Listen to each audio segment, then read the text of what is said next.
साथियों, 500 सूरवीरों की गाथा जो दर्ज है इतिहास के पन्नों में 1 जनवरी 1818 से और आज तक।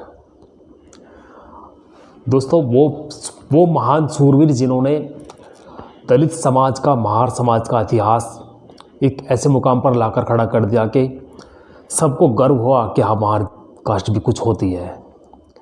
जी हाँ दोस्तों, मैं बात कर रहा हूँ उन 500 महार इंसानों की जिन्होंने 28,000 पेशवाओं को धूल चटा रख दी थी भीमा कोरेगांव में। चलिए दोस्तों, इसी विषय में थोड़ा सा बात करते हैं। मैं आप लोगों के साथ में आपका दोस्त राजीव।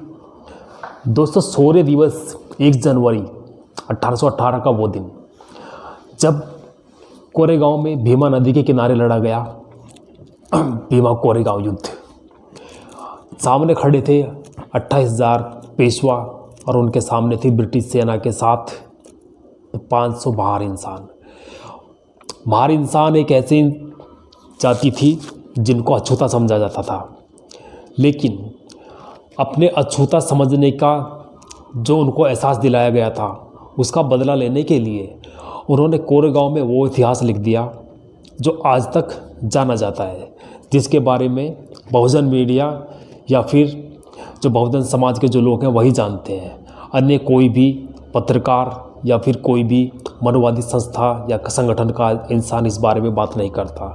बात करेगा तो सिर्फ उन महान इंसानों के बारे में जो सिर्फ पेशवा सेना में थे। बात उस समय की है जब 1818 का समय था और वो समय एक ऐसा रहा था जब भारत में दलित समाज को बहुत अछूता, अनटचेबल समझा जाता था।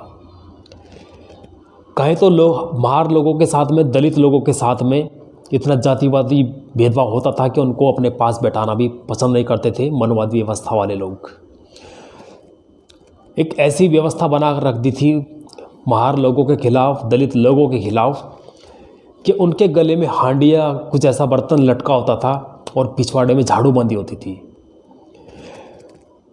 मनवादी लोगों का कहना था कि जिस रास्ते से ये महार लोग या दलित लोग गुजरेंगे हम वहाँ से नहीं जा सकते, इसलिए इनके पिछवाड़े में झाड़ू बांध दो, क्योंकि जहाँ जिस रास्ते से गुजरेंगे वहाँ पर इनके पैरों के निशान खुद मिट जाएंगे, वरना अगर इनके पैरों के निशान के ऊपर हमारे पाँव पड़ेंगे तो हम अपवित्र या अशुद्ध हो जाएंगे।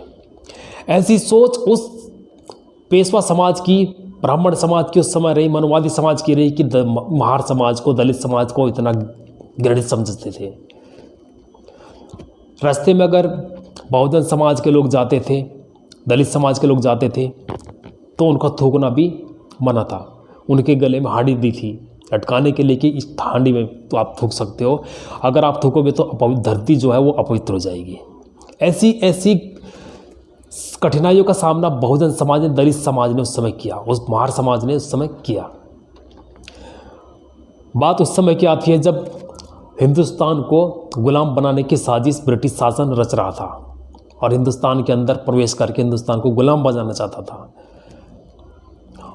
और उसका कारण बना पेशवाओं का महारों को अपनी सेना में ना शामिल करना, क्योंकि पेशवा जो थे वो महार कास्ट को बहुत नीचा समझते थे। वो समझते थे कि हम लोग क्षत्रिय हैं तो हम ही लड़ सकते हैं, शूद्र लोगों का युद्ध लड़ना या हमारी बराबरी करना इनके बस की बात नहीं है, ये सिर्फ शूद्र हैं, अछूत हैं, ये हमारे साथ खड़े नहीं हो सकते, हमारी बराबरी नहीं कर सकते।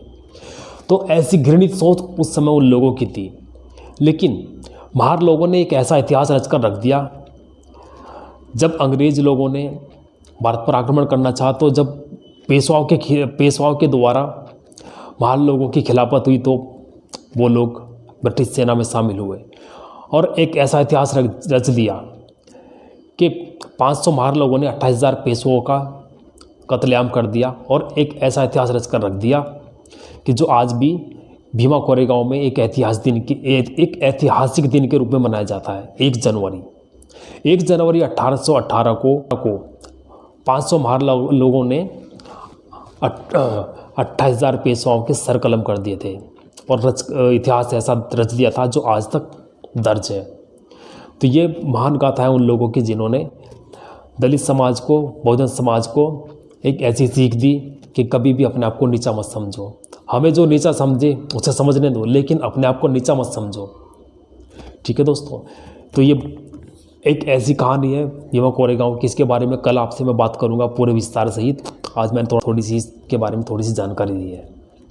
तो मिलते हैं एक नई वीडियो में कल, तब तक के लिए जय भीम और शौर्य दिवस की आप सभी को हार्दिक मंगल कामनाएं, शुभकामनाएं। Take care.